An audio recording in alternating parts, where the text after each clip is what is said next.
Tensions flare in Nairobi as riots ravage the unity in country. US raises alarm on ally William Ruto.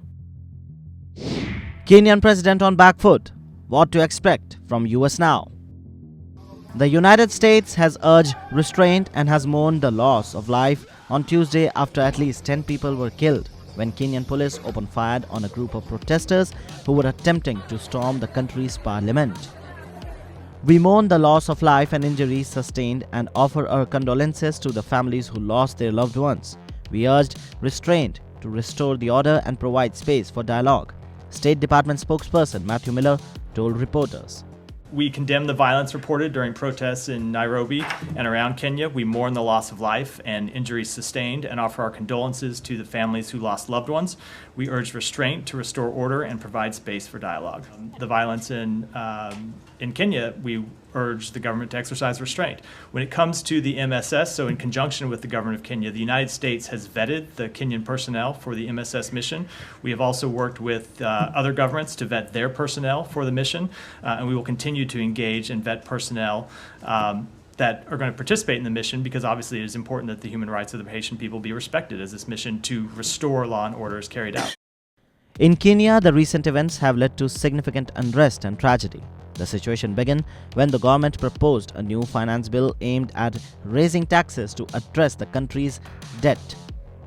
However, the proposal was met with widespread opposition from citizens already struggling with economic hardships.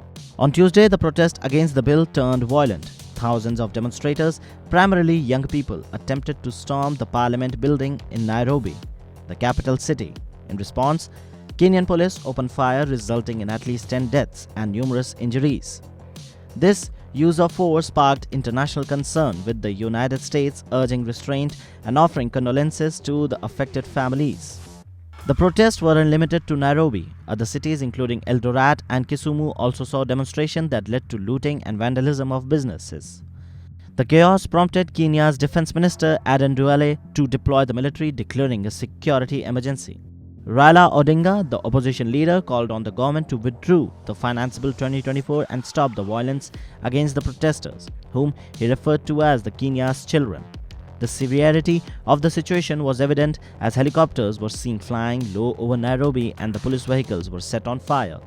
In response to the turmoil, Kenyan President William Ruto addressed the nation on Wednesday. He announced that he will not sign the finance bill into law, acknowledging the widespread dissatisfaction it had caused. This decision marked a significant setback for Ruto, who had campaigned on promises to help Kenyans cope with rising living costs. Ruto described the protesters' action as treasonous and also recognized the need for a national dialogue. He emphasized the importance of managing the country's affairs collectively, signaling a potential shift of more inclusive decision-making. This unrest represents the most significant challenge to Kenya's government in decades. It highlights the delicate balance between implementing economic reform and maintaining the social stability. As Kenya begins to clear the debris from the protests, the country faces the task of healing division and finding a path forward that addresses both economic challenges and the need of its people. Subscribe to Oneindia channel and never miss an update.